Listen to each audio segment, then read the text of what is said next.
Alrighty,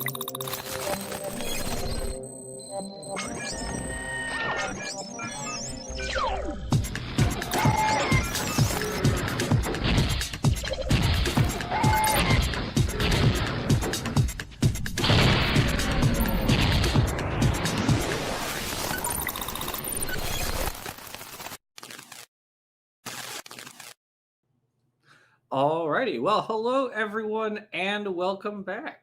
It is your favorite Jackson. I'm here to shock and amaze all of you with the things I have to say.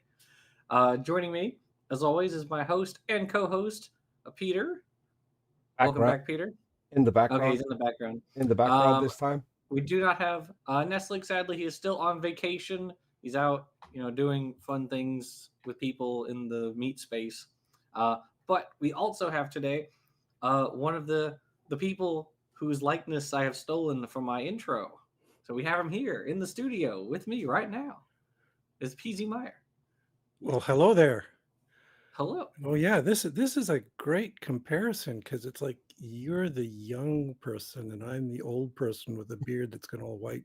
This is what you'll look like in 30 or 40 years.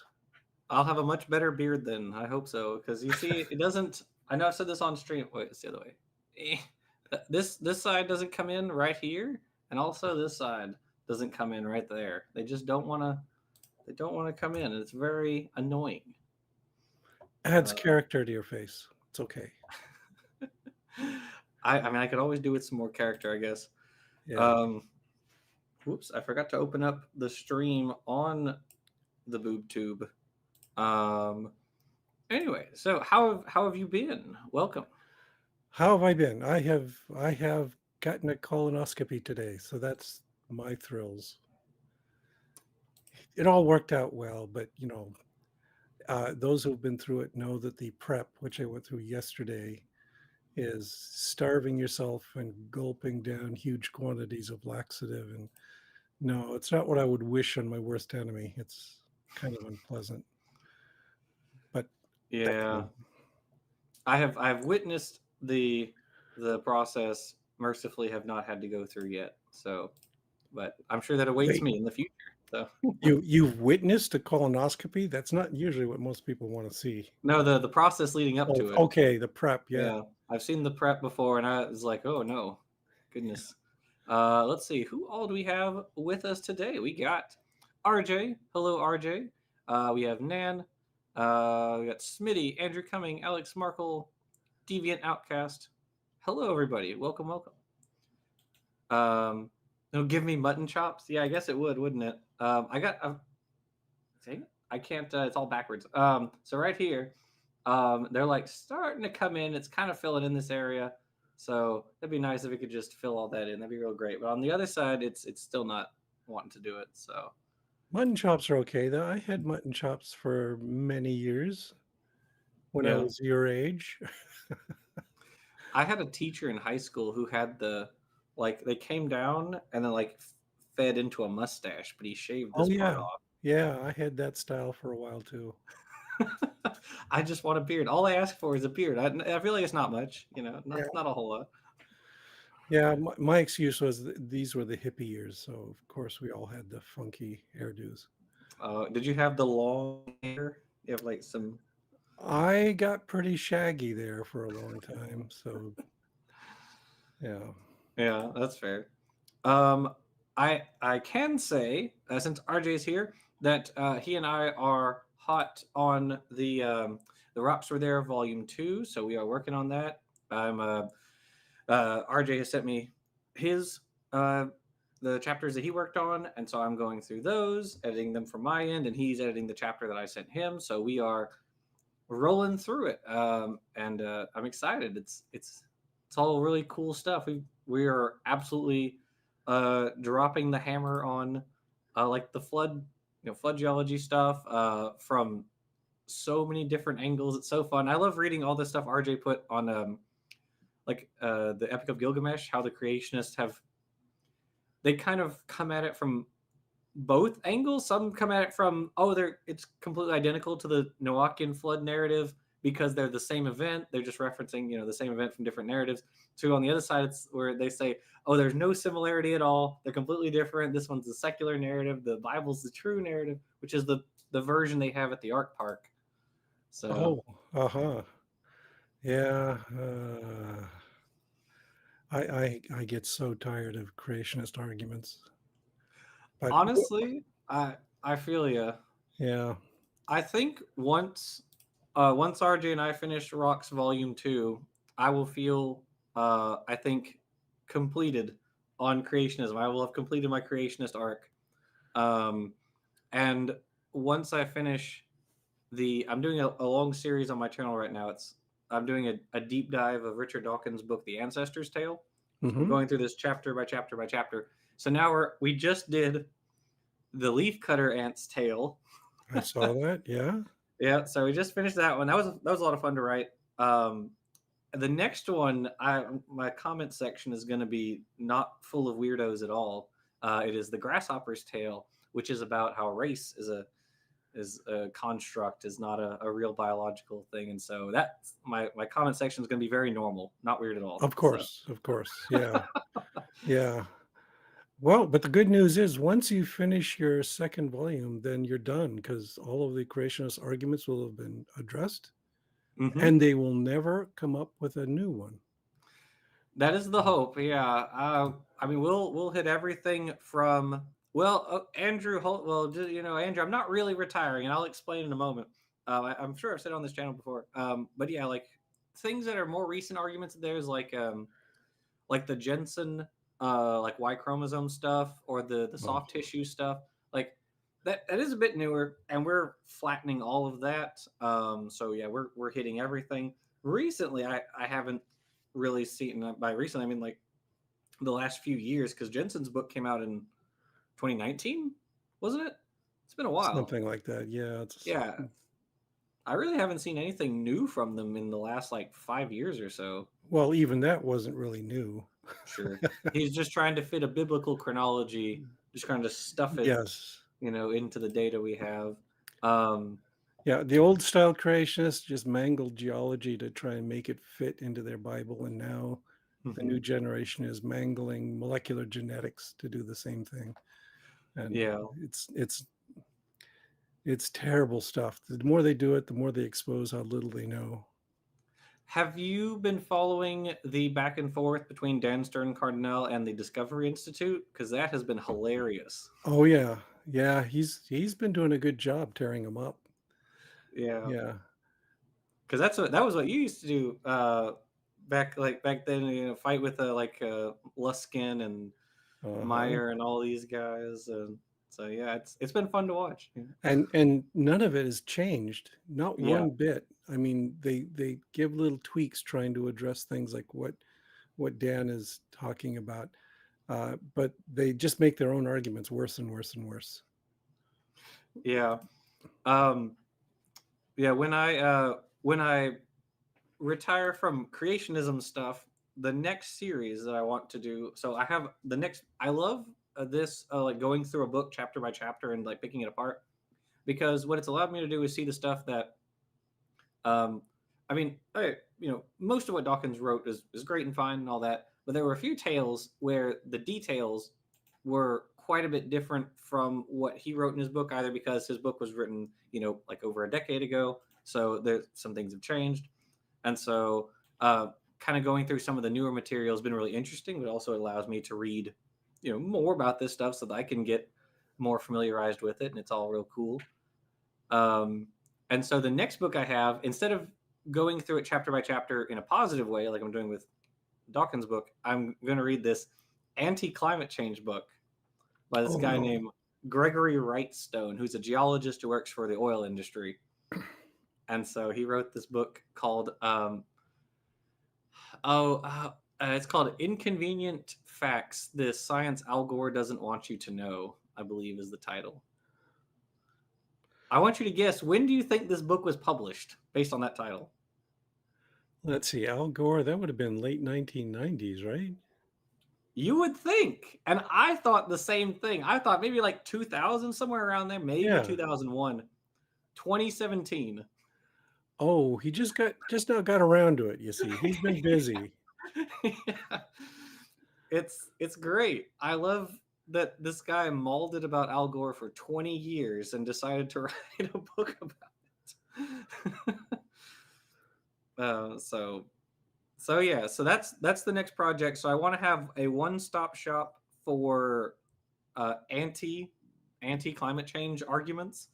Just want to go through all of them kind of in one fell swoop and just take them all out. Uh-huh. So I'm excited for that. Will it be done before we're all dead from heat stroke? Well, that depends on how many classes I have to teach a semester. So Oh, because that's also something that I have now started doing. Uh, I'm so sorry. Master's degree in hand, I am now teaching at a community college. So Uh-huh. yeah. You're actually running the course and everything? Yeah. So what I'm teaching Oh, right now is this class called Foundations in Science, which is basically it's kind of like a baby physics class. They get like a very it's for non-science majors. right. So since it's for non-science majors, it's like really intro to concepts in physics. They don't get any like calculus or stuff like that. It's really just very lightly touching these subjects. So But still, that's good experience if you're yeah. applying for other jobs at some point. Hmm. Because, for instance, here at the University of Minnesota Morris, if you ever want to apply here, Okay. it's one of the first things we look at is what's your teaching experience? Do you have substantial teaching experience? And yeah, we'll consider you. You've got too much of that white stuff up there. Too much of it. White stuff. Yeah, white stuff. It like falls from the sky, Oh, lands on the ground. all that cocaine. No, no, not that. Yeah, I don't So know. it's a little bit of a temperature shock moving from Louisiana to Minnesota, but Yeah, you can adjust, you know.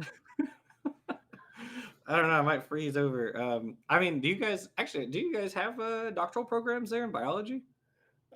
We do not have no, we don't have one here. Okay, gotcha. We're a branch campus of the University of Minnesota, and Hmm. the Twin Cities campus, of course, has everything. Okay, You know. gotcha. Okay, well, I mean, we have a similar situation here at one of our local universities. It's a branch of the main one, which is in Baton Rouge. So Uh-huh. yeah, yeah, Yeah. good old LSU. Yeah. Right. Okay.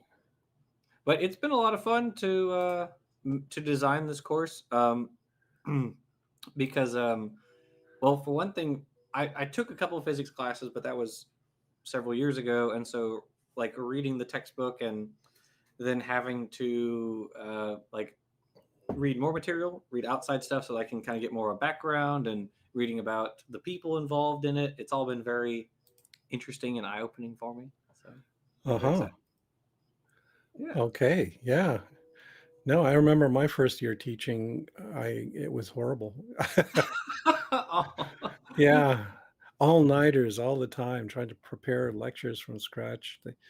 They don't give you training in teaching. They just say, Yeah. "You got a PhD, you can teach it now," because and it's not true, but anyway, yeah. Yeah, I've had professors who kind of run the gamut from like great science communicator or history or what have you, on one end, and on the other hand, it's just okay. Well, you have to if you want funding for your research, you have to teach 3 classes this semester. So get out there, It's like Right. Yes. hmm, And I've always taken the teaching part pretty seriously, which is how I ended up here at a dedicated liberal arts teaching university. So it's fine with me. I'm bunch of enjoying myself. liberals. Yeah. Oh, Mhm. yes. This campus is probably the most liberal campus in all of Minnesota, which is saying something. So, Oh, okay. A good night from Brazil from Aprender Desenhando. Good night from Brazil. Unfortunately, we're dealing with the resurgence of intelligent design and young Earth creationism on the oh, internet. I'm sorry to hear that. That well, sucks. it's still here in the United States too. It never goes away. Well, It, true. But I definitely feel like it's been on the decline. Like the creationists I mean, Ken Ham's about to hand off the reins to the other guy, Martin whose Miles, name, yeah. yeah, the Intelligent Design, the Discovery Institute, really, I don't hear that much from them. Their name appeared, however, on Project 2025. I don't know if you saw that. I did not. So here's the fun Oh, thing about that. Here, I have news for everyone who's watching. Their name no longer appears on Project 2025, but because I checked the other day because I was messaging. Oh, Professor Dave, that's who it was. I was messaging with Professor Dave, and I mentioned that they're on the website, and then I went to check, and they're gone. However, I took a screenshot while they were still on well, there, good for you. Yeah. so I still have the screenshot of them of their name on there, and it's like, oops, too late. The internet's forever, you know. Yeah. So I sent that off to him. I hope he uses it in a video because that'd be very funny. Because don't you know, they don't want a theocracy. They said so in the Wedge document 20 years ago. And now everyone is saying they want a theocracy. So Yeah, yeah, it's crazy. That's yeah. so wacky that that happens. But we knew they were lying in the Wedge document. We knew Right. this is what they were going for. Uh, they're just lying all the time about everything. So Hmm. yeah, can't trust a word coming out of them. True. Um, Speaking of, oh, who was on Project 2025? The Discovery Institute. Discovery Institute. Okay, well, speaking of Discovery Institute, one of their their boys is famous for his, or perhaps infamous for his Cambrian stuff. Some new, really cool, or some recent news came out of the Cambrian.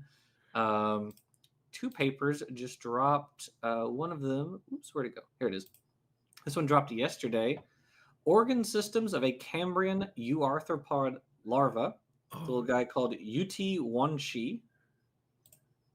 And according to their analysis, their phylogeny, this guy is actually basally derived with respect to the radiodonts, the guys like Anomalocaris and those dudes. So he's uh-huh. more primitive than those, which I thought was really cool.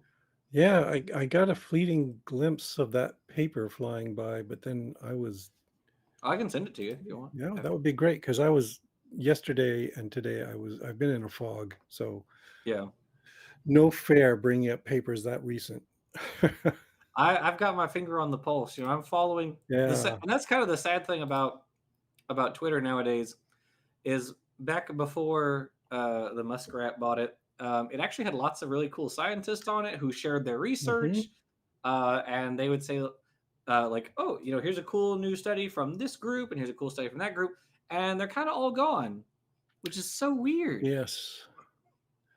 Yeah, well, the people who were into science are not going to tolerate Elon Musk. So yeah, they left. They are Yeah. on Blue Sky. Are you on Blue Sky too? I am on Blue Sky, yes. Okay. I Mario Coiro and I follow each other on there. He's a ginkgo expert. Oh, okay. Well, there is the science feed on Blue Sky, Okay. but it's nowhere near as big and rich as the one that used to be on Twitter. So sorry to say. Yeah, it is a shame. Yeah, it's pretty bad. With basically everyone left after the National German Worker National, what is it? I always forget the, you know what I mean, the guys who wear the shirts and do their little motions with their hands and Oh, those the guys. Yeah. yeah, So the you know ones who they are called socialists sometimes, but aren't. right. Yeah. Yes. Right. But don't they really don't like the state being in control of like or sorry the well, state or the workers being in control of businesses. You know, kind of the core foundational concepts of socialism. But it's really weird. Yeah. Um, but uh, but those guys are all over Twitter nowadays, and so advertisers really aren't. Most people who used to be on there really aren't. So that's cool. Yeah. Um, there are a couple of people I still follow on there who are really cool. You may have heard of them. There's William Ratcliffe, who's a yeast expert. Uh-huh. and Iñaki Ruiz Trio, and I've actually had both of them on here. Uh, Dr. Ruiz Trio is he does a lot of also like evolution and multicellularity stuff, like at the Uh-huh. base of animals. He's really cool work. Okay.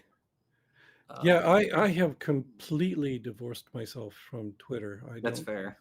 I didn't delete my account or anything. It's sitting there, but I never ever check it anymore.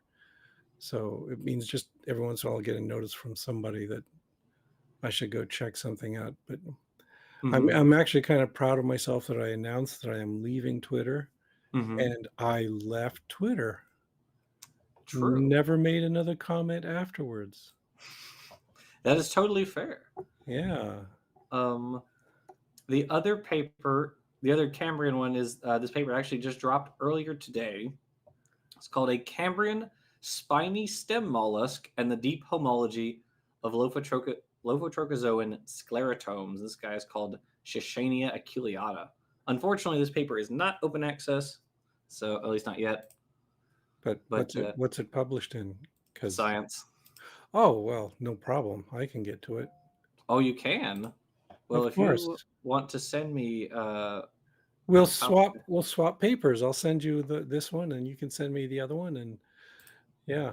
I've got fair my trade. university affiliation, so that lets me get into all this stuff. So It's funny you say that because I'm still I still have access through a university to use their interlibrary loan, mhm. and the problem is I can access some papers, but if it's a really recent paper, they always kick it, and I do not know Oh, why. Oh, my yeah. unfinished journey for $6.66. Hail Nero, hail Jackson, hail PZ from a fellow Minnesotan. Use all your socks to like and share. Exactly. Okay. Yeah. Well, this is something else I have an advantage in because I'm at this branch campus, but we've got all the access that this main campus has. So, Mm, it's like we're a little bit of university of 1,500 students, but it's more like we're a student body of 50,000. So we get all this. true. Yeah. That's pretty cool. But yeah, so we got two new Cambrian critters, both of whom are so one is a stem arthropod and the other is a stem mollusk. Neither of which are transitional, of course. That's impossible Of course. under. Yes. And if it hadn't been for the flood, they'd still be here. Mm-hmm. Andrew asks, is it related to Wawaxia and those weirdos? Unfortunately, I cannot see the paper yet, so I'll tell you guys next Thursday. How about that? We have our show next Thursday. I'll have looked it over. Yes, and Uh, I will have sent Jackson the paper. and then we'll yeah, so I'll be able to talk about it more. Um, but yeah, so I thought you might find those interesting. Those new Yes, science papers. those do sound very interesting. Um, the okay, let me see. Da-da-da-da. Okay, all right. So a meme that I have seen pop up a lot more recently, like I kind of didn't see it for a while, and now it's out in force. Is a meme I know you have a little bit of history with. It is uh, it says where is the evolution, and it shows a fossil and a modern organism right next to each other. Oh no. Oh yeah, that's the Islamic creationist only strategy. Hmm. But lots of other creationists have done it too, and it's really silly. Yeah, you were one of the people who he mailed his the book to with the fishing lures in it. That Yes, I've got two editions of that book. two editions. Okay, what, did they Yes. have the fishing lures still in them, or was it just the first Uh, one? I think it was just the first one that had the fish. No, wait, I haven't looked closely enough. Oh, okay, gotcha. And I glanced at them, and the content seemed to be pretty much the same, Hmm. except there's different preface material. Hmm. Okay, Yeah, interesting. so they could both have the fishing lures in them. I'll have to check. That'd be Yeah, pretty great. Yeah. Well, but the one the prefatory material is kind of silly too. It's they took pictures of skeletons and photoshopped them stretched out and adding extra bones. Have you seen this? I don't think so. Oh, I'll have to scan in some of this stuff because Okay. they just say, well, if evolution is true, why don't we have humans with two heads or four arms? Right. That's And yeah, they exactly. prove it with Photoshop. That makes sense. Makes sense to me. Yeah. I, I'm sad for you if that makes sense, but okay. It's what you Yeah. expect of these kinds of people, but yeah. I I this is gonna sound funny, but my respect for creationists, for professional creationists, actually dropped during the writing of The Rocks Were There Volume 1. I know that sounds shocking, but it's true. And what happened was, as we're all here familiar with, Ray Comfort's Crocoduck, Uh-huh. and I thought, okay, Ray Comfort's kind of on the fringes of the young Earth creationist apologetics. That's not really an argument. You never see people at AIG pushing the Crocoduck, at least as far as I'm aware. You never see them doing it. And then RJ and I read through the New Answers books, volumes 1, 2, 3, and 4, and that's what we based. That's what we are basing the Rocks Were There volumes 1 and 2 off of. Well, a chapter co-authored by Bodie Hodge, who's just a nitwit, and Oh, Georgia Purdom, who has a doctorate in genetics, they actually make the Crocoduck argument. oh, okay. Yeah, Huh. and I had to think, like, did I bet I'm willing to bet Georgia did not read the chapter. I think she just signed her name on it and Bodie Right. wrote it. Because I can't imagine she would read it or write that and still think, yeah, this is fine. I can't imagine she would do that. So Yeah. Bodie, on the other hand, he's kind of an idiot. So Oh, yeah. Of course, you heard he's out at Answers in Genesis now, right? I think so. He's got his own little ministry now, right? Yeah. I guess he wasn't too happy at Martin Iles taking over the position he thought he was going to get. Yeah. Well, that is pretty funny. I guess he thought Ham would keep it in the family, but he did not. No. Gave it away to some other Looney Tune. It's telling that even Ken Ham could tell that Bodie Hodge was an idiot. Yeah. That's got to sting a little bit, Yeah, man, that's gotta really hurt. because it's not like Bodhi is like a titan in young Earth creationism. Like when the split between like AIG and ICR happened, and they were able to kind of, get their big figures and split them into groups. Like Bodhi's just a little side character. He's nobody. Nobody Yeah, cares about Bodhi Hodge. So yeah. And apparently he's actually got a degree in engineering or something. that sounds correct. Yeah, that Yeah, sounds right. he could have been somebody, somebody with a legitimate, real productive career, but no. Yeah, yeah. RJ points out that Bodhi will venture into the glaring light of freelance nutball creationism. Yeah, he's probably going to have even. Well, I'm willing to bet that even for Answers in Genesis, I'm sure they have some kind of like editor or editing staff that the articles have to go through. But now Bodhi's just on his own. He can say whatever he wants now. So that now the real fun stuff is going to come out. Oh yeah. Although, what could he say that's worse than the stuff that Ken Ham has said? I don't. Yeah. I mean, he could probably say, because I'm willing to bet Ken isn't throwing around like slurs or anything like that. He's mostly just sticking to the arguments. But now that Bodhi's out here, he can basically type whatever he wants and put it out there. So I'd be surprised if coming out of there we don't see perhaps more like political messaging or things like that, Right. because Yeah. that's what the Discovery Institute, especially like Evolution News, is really also they've kind of shifted to a lot of political messaging. Well, when you got no science left, that's what you have to do, I guess, is just engage in the culture wars. That's all they get left for themselves. True, which I wasn't going to bring it out this earlier, but I guess I can. We'll come back to the creationism. Speaking of the culture war, this seems like a good time to put this in. Oh, I'm sure. Yeah, no, Andrew, you're right. Ken Ham is definitely leaning into the culture war stuff. It's gotten worse. I think Erica did a video a while back where just looking at how clickbaity all of the Yeah. AIG videos are nowadays. Because yeah, what else are you gonna do? Yeah. Well, and they saw that Chris Rufo did so well in his career. Yeah, that's right. He was also associated with the Discovery. He's straight Yes, he out of the was. Discovery Institute. That's right. Yeah. Yeah, he The still lives up there in the Pacific Northwest.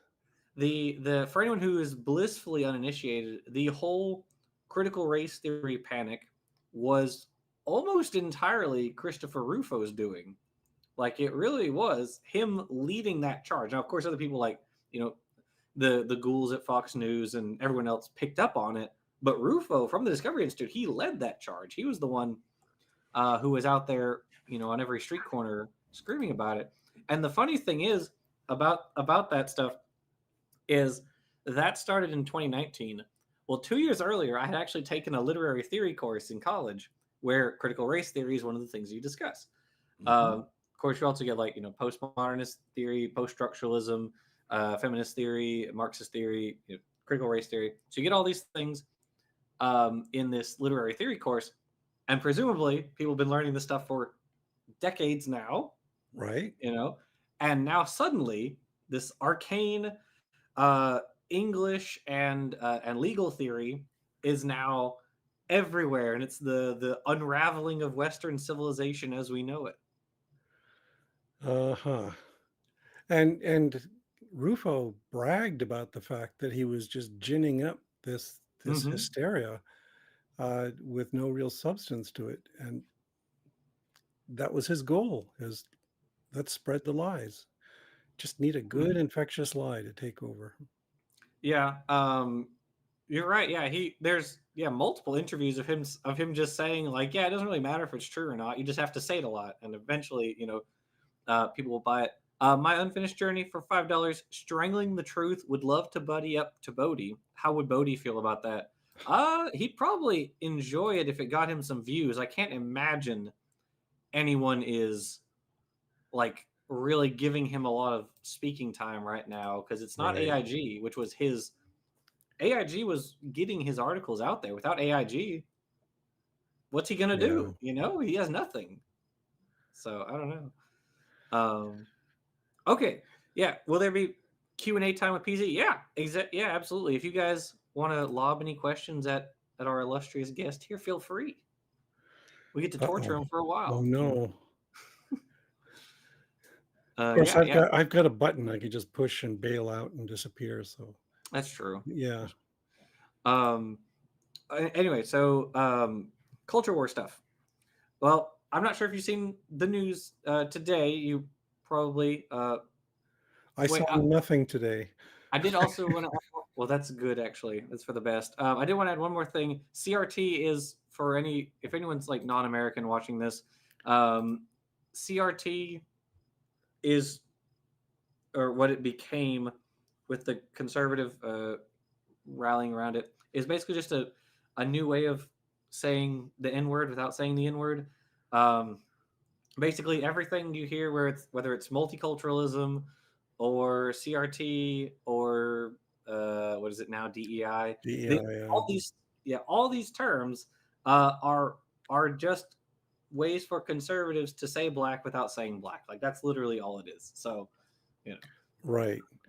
Yeah, and it was all just this ridiculous effort to basically what they were doing is they were damning anything that suggested that there were systemic problems in the United States. Hmm.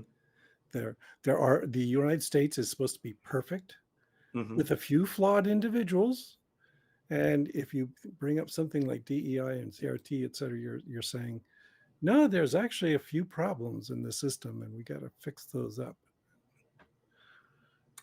Yeah, and we can't have that because that is a problem. We can't have just like more than a few people doing this, or it's literally the color of the law. Like that Yeah. can't be the case. The law is colorblind. What are you talking about?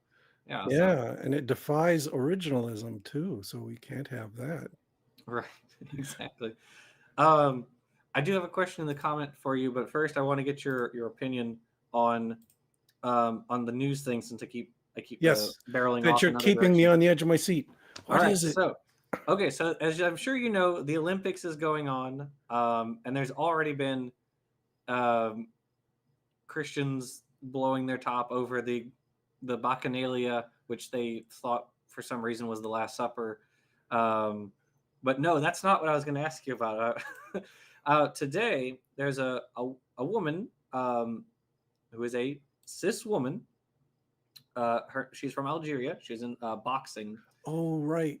I did hear about that. Imani Khalif, and she won her this tournament or this round, I guess you might say. Um, and what's interesting is all of the transphobes on Twitter right now are all in a flurry because uh, this woman Imani has XY chromosomes. Oh, does she? At least that's Oh, from what the news that I've seen. I looked at Politico because I was like, I'm not going to trust conservative news on this. I'll say whatever they want. But according to Politico, that's what I've seen. And so they're claiming that this is cheating somehow. Her genetics are cheating somehow. So so what are your thoughts on that? so why why is she labeled as a woman then? That is a great question, one which Does she have apparently they don't want to answer. does she have androgen insensitivity syndrome or something? Some other genetic difference that makes It's not even so much. It seems that um, I don't even think it's necessarily androgen insensitivity. It just seems like she has slightly heightened levels of testosterone, and oh, because of that, they're like, which is funny to me for a few reasons. Because one, I guess it means that chromosomes don't define gender anymore, at least because that's what the transphobes all said, or the gender critical people. They all said, "Oh, it's your chromosomes. That's what defines oh, your gender." that was 5 years ago. No, Oh, chromosomes aren't. sorry. Yeah, they've moved well beyond that. Yeah, Oh, my bad. I'm behind on the times then, I guess. So. then it was hormones for a while, and now what they say all that matters is the size of the gametes.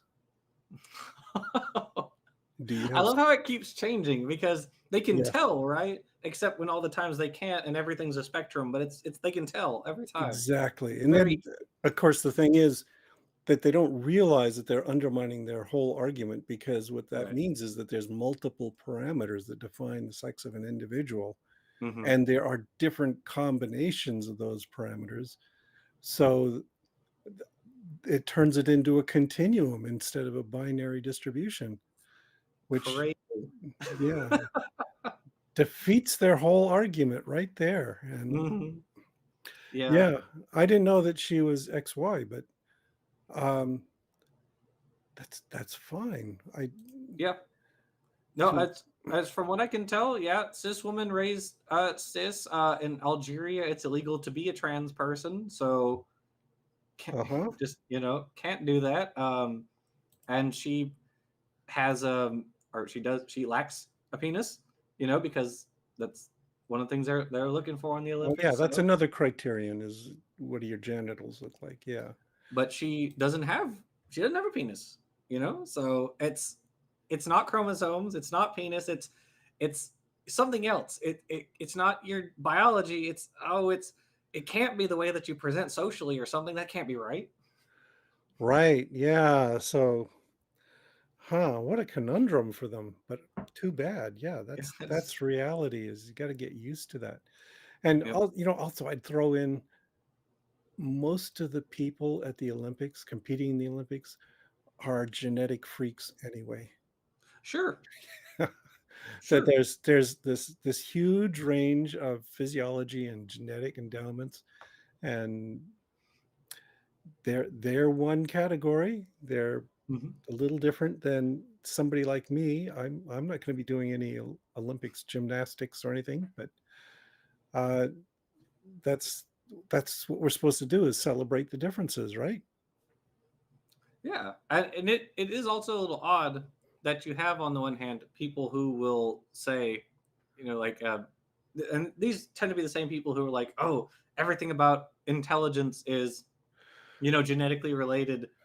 Um, but no, nothing in the Olympics is genetically related at all, unless you're a male. Then it's only maleness, I guess. I don't Yeah. know. Yeah, I mean that I mentioned I'm working on a video about epistasis, and that's one of the points I'm making Okay. is that it's combinatorial. You can't Hmm. just simply say, "Oh, yeah, you got this gene, it makes you this," because it depends on the genetic background, depends on the other alleles that are present. Everything is going to make a huge difference in that, and it's all because everything is epistatic. All these genes are interacting with one another. So it's just another point that I think kind of refutes the whole genetic essentialism argument. Absolutely. A really good book that changed my mind, or that, I don't know, it's not changed my mind, that influenced my thinking on this, was Life Unfolding by Jamie Davies. Oh, uh-huh. Really super good book. I loved it. Really interesting, especially because he has a whole chapter on the development of primary sexual characteristics.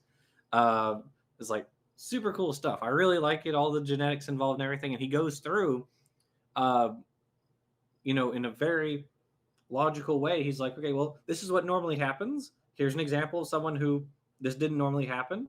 And then, this is usually what happens next. Here's an example of someone where this didn't happen. And, so on. So on, he goes through the whole process. Well, I mean, the book is about the entirety of development, from like a zygote to a full baby. But that one chapter, I was like, okay. And the fact that it's not just you, because yeah, again, that's another thing, the gender criticals are always like, oh, it's so simple, you have SRY or you don't, and that's kind of, it's like, no, that's not it, actually, there's more involved. Right. Yeah. Rutherford also has some good books on this subject that are worth reading. Okay. And a related point is as I mentioned, I'm going to be doing one on epistasis, and I'm going to be doing one on genetic immortality. And Mm. the reason is because you can't identify a person just by their parentage. That their parentage does not determine their attributes, because all those genes get together or they get mixed around. I'm half my father and half my mother. Hmm. And that's not like, oh, well, then I'll be in between the two of them and all my attributes. Hmm. No, it means I'm a completely different, completely unique combination Hmm. that has my own weird characteristics that are nothing like either my mother or my father. So if you're thinking to perpetuate yourself, your identity by having kids, no, because what you're going to do with kids instead is you're going to generate this little collection of independent automatons who are going to be completely different from you and are going off and doing very different, exotic, interesting things. They're all human, but they're all representing different parts of the range of human possibility. So, Hmm. Yeah, absolutely. Yeah. um all right, so I do want to hit you with a question we have from our live chat. It's from Andrew Cumming, who is uh who is asking, in this day and society, what are some good ways to tell apart the features of science versus pseudoscience? oh, a good way. I mean, again, it's a continuum, right? But there are some characteristics that I think are essential for distinguishing science from non-science. Um, one is that science openly asks questions without any presuppositions about what the answer should be. So if you're out there if you're doing observations or experiments and you're trying to discover something new, instead of just reinforcing like, oh yeah, the Bible's true, so I'm going to go show that the art could work. That's not science, that's pseudoscience. But going out there and doing genetic testing, for instance, looking at relationships, that's science, that's good stuff. And it's true even of, yeah, this is one peeve I have, is a lot of people tend to think that, oh, it's got to be experimental or it's not real science. Mm. But no, there's some really good science that can be done just with careful observation and measurement. And so that's kind of essential. Um, Another thing that I consider really important is that right now, we're swimming in a sea of scientific facts, right? There's all Mm-hmm. kinds of observations and evidence and experiments that are out there. And if you go into that saying, I am going to completely overturn all of physics, no, you're not doing science, you're doing pseudoscience. That's Mm-hmm. because when you're doing science, you have to respect and take into account all of the other observations that have come before and piece those together. And yeah, that I saw a video earlier about what's his name, Howard, Terrence Howard, the guy who thinks that one times Oh, one equals one or two. equals two. Yeah, Yes. yeah, yeah. Yeah. Mm-hmm. Yeah, and there's a clear example of pseudoscience because he's defying all the evidence that's out there Mm-hmm. just to build this ludicrous argument, and Mm-hmm. that leads to false conclusions as well. That it doesn't work. And so I think having a proper respect for the existing body of data is absolutely crucial. And that means if you are going to overthrow physics, you have to know physics. You have to know Mm-hmm. modern physics. If you're going to overthrow evolution, you got to know modern biology and evolution. And Yeah. they don't. And that's one of Mm-hmm. the ways you can tell that they're totally bogus. Yeah, absolutely. I've watched two different uh, commentators I like to watch. One who's a more politically minded person, and one who's well, Professor Dave was the other one. And they've both done like made videos about Terrence Howard and that whole thing.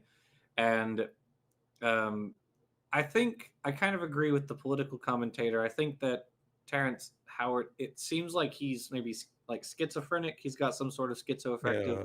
disorder that is allowing him to like take in a lot of these concepts, but then like connect them incorrectly. Like Right. he's read all these words. He's clearly looked at a lot of like Wikipedia pages or books or whatever, and so he saw the word, but he has no idea how these concepts actually connect with each other. And so I think that that's um, kind of what's going on there. Yeah. I think I might And agree with I him. think another part of it is some extreme narcissism. Oh, sure, yeah. He's got to, he can't just accept what Isaac Newton said. He's got Hmm. to come up with something better than Newton because he's smarter. And Right. that just does not work. That's not how science proceeds. I'm actually one of the things I'm excited about in the for the class is so the first um for the first chapter because it's a class for non-science majors, so it's about what is the process of science, and then the final subchapter of that is pseudoscience, and the textbook has a very short section on pseudoscience, and I said, oh no, this will not do.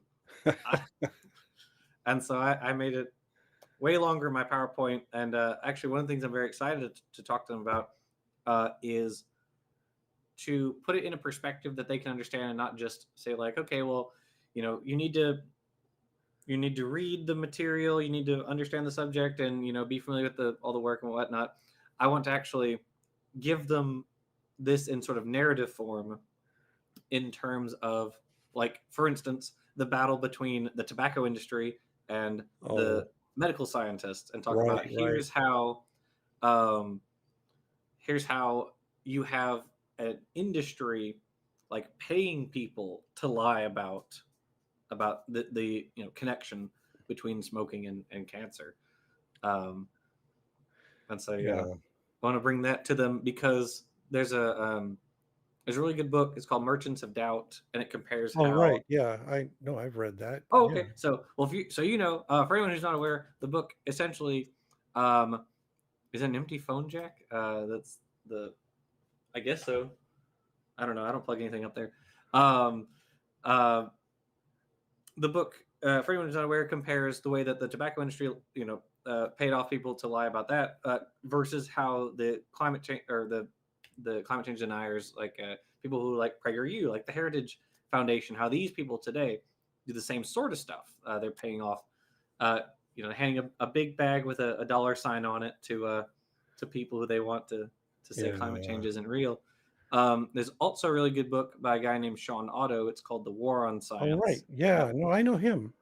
I've met him. Oh, Met okay. him. Yeah. Well, if you I ever know talk it's to him right. again, I loved his book. Yeah, he does good stuff. Another good book that I taught a course in cancer biology, Okay. and we used The Emperor of All Maladies as I've one heard of of the that one. textbooks. Yeah, Hmm. it's not a it's a thick book, but Yeah. it's really good, but it's going through the history of how cancer was diagnosed and treated. And you get to the 20th century and you just want to scream because it's all the tobacco companies charging in to muddy up the science and Hmm. cast all this doubt. And there are these people who claim to be scientists who were entirely in the pocket of the tobacco industry. Hmm. And yeah, I don't know how Philip Morris and Reynolds are still in existence. They should have been sued to death and dismantled. And Hmm. yeah, Yeah. Absolutely. Andrew Cumming has a follow up. How does one distinguish then between scientists having an idea first and looking for observation versus pseudoscience starting with a conclusion? well, didn't you just answer that question? Hmm. If they're starting with their conclusion, that's when you know there's a problem. Um, yeah, but you always have to start with an idea, right? You got a hypothesis, you throw out a hypothesis, and you go out and test it, and uh, that's good, solid, robust, ordinary science is what you do is make these hypotheses and see if they hold up. Uh, I've I've been involved in lots of work where you get two research groups butting heads and Hmm. arguing about which is the right answer. And you know it's science because what they do immediately is they say, okay, I'm going back to the lab and I'm going to do the experiment to prove that I'm right. Um, that's good science. And then, of course, if they find out that they're wrong, they accept the alternative hypotheses. Yeah. Hmm. It's also the case that when you write an NSF or NIH grant, one of the things they expect you to do is have a section where you would give all the possible interpretations of alternative results because they want to know that their money is a sure thing. Hmm. So you say, if my hypothesis is true, X will be valid. That's what we'll see. If it's not true, we'll see Y. And so either way, if we get X or if we get Y, we have learned Hmm. something. And that's also pretty typical for science. Yeah, absolutely. Um, yeah.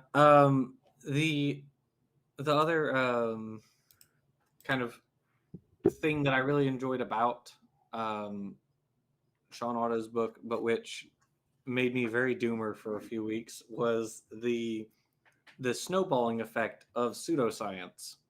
Since we're on the pseudoscience, it's he starts out with, you have on the one hand the tobacco industry, paying off people, and then those methods are then appropriated by, and so that was in like the 50s, and I believe it was 66 when the FDA mandated that cigarettes have the like can cause cancer on their I think that was Pathetic 66. little label on the side of the Yeah. package. Yeah, yeah.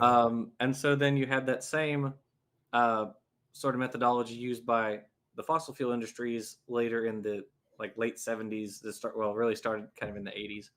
Um, but also you have like the anti-vaxxers in the late 90s, especially with Wakefield and those guys, and you get what's so interesting about this phenomenon is that even when the scientists win the fight, even when they defeat whoever it is that's lying, whether it's in the case of tobacco industry or climate change or whatever, they still lose. Like the public perception of science still goes down even when we win. Like, how is that even possible? What is that phenomenon? Yeah, even when we do win, what we get is watered down victories. For Mm-hmm. instance, in Congress, where they do the minimal necessary to address the problem, which is never enough, but that's what they do. Yeah. Yeah, Yeah. what can we do about it? I don't know. We have to overthrow the powers that be and become, take over the state, and then we can do Mm. it properly. Have a glorious revolution. Yes, Okay. yes. Sounds good. Sounds good. Um, no, you didn't take us on a tangent. We're this broad discussion about pseudoscience, but that just that really, because I feel like in general I'm a fairly hopeful person. It brings me hope on the one hand that most people accept now, even the people who say like, well, climate change really isn't that bad, or well, we can't do anything about it. Almost everyone, it seems, is now in the camp that climate change is happening. Even Yeah. if they don't all agree the reason, everyone's on board that it is actually happening. And Yes. so it's like, in the one sense, that kind of gives me hope. But at the same time, there's still a lot of people who disagree with the scientific community on it. They say, like, oh, they're just lying. They're getting their paid shills for the Democrats or whatever. And it's like, that's, or another recent example is like with the stolen election claims, for instance.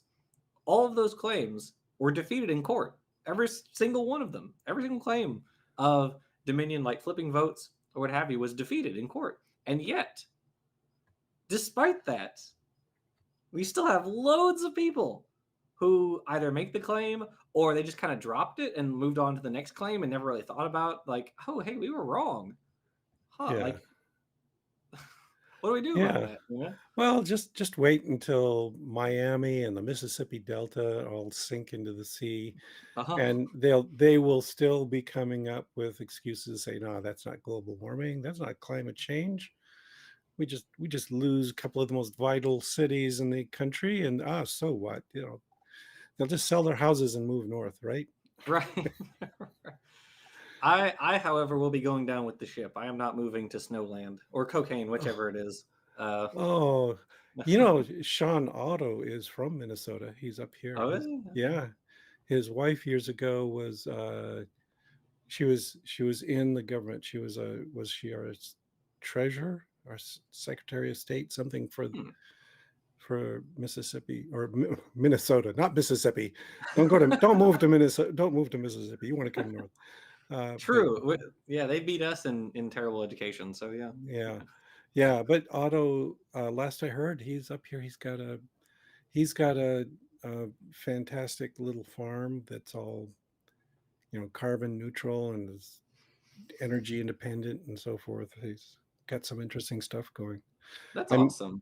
I mainly met him because there was a lot of political campaigning going on Mm-hmm. so many years ago, and Yep. That he was for was Obama, wasn't it? yeah, he was making the rounds. And Yeah, he has a long section. Like I think the first, like, because the book is only a few chapters, but they're each like really big chapters. uh-huh, And he spends, I believe, the first one just kind of talking about all the political advocacy that he's done, and yeah, which is another thing that he literally has just a page of questions related to um, scientific topics that are relevant to any presidential candidate. Um, not just stuff like should people be able to get abortions or whatever, but like um, you know stuff related to vaccines, stuff related to GMOs, stuff related to to cars and boats and all this sort of stuff. And you get almost none of that when you actually see people. right, Of course, to quote a favorite political commentator of mine, the conservatives don't run on policy anyway. So you know, right.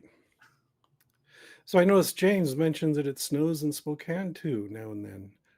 Now and then, man, when I was growing up, every winter we'd get nice cold winters in eastern Washington. Yeah. We get snow every so often down here, and I do not like it. Oh, When you see, the problem is we don't have the infrastructure or the tires for yeah. snow. So when it snows here, we're just screwed.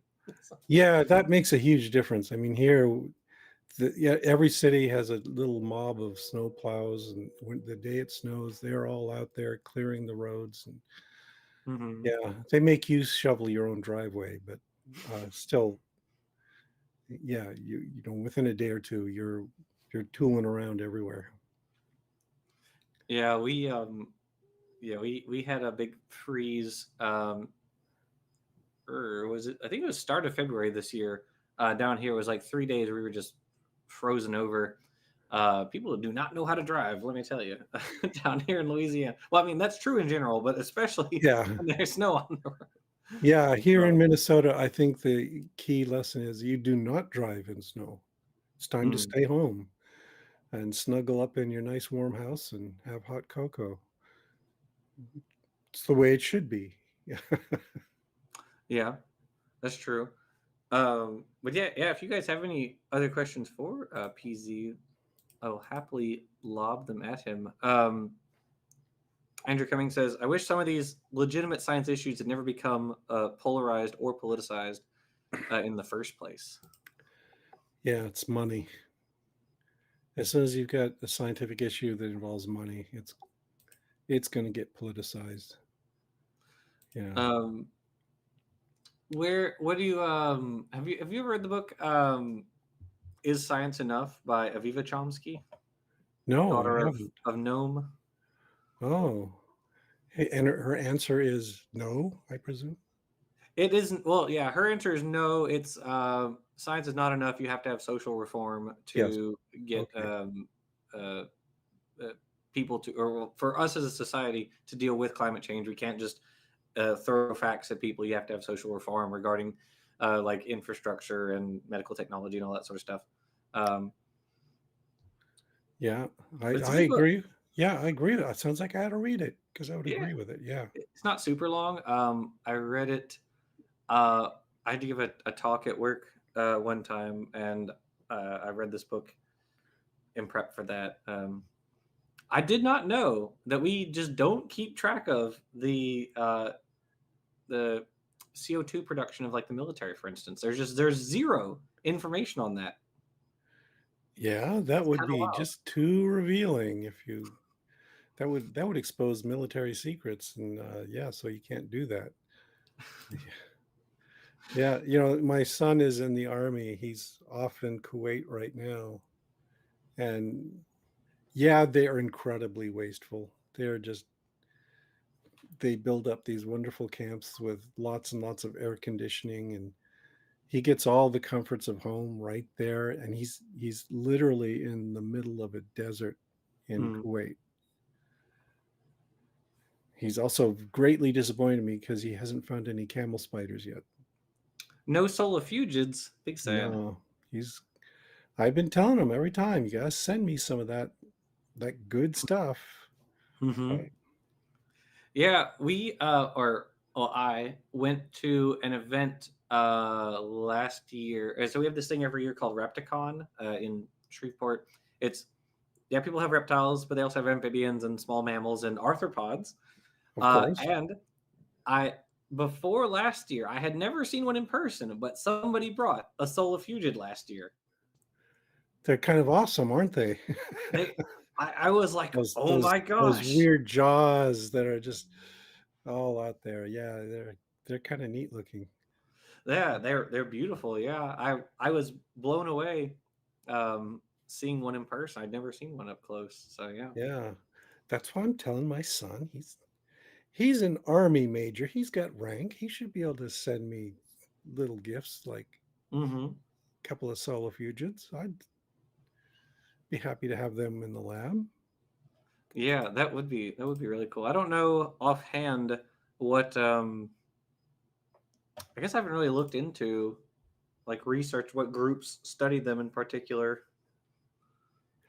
Well, the arachnid research in general is very scattered. Hmm. It's not like every university has their arachnid group doing research.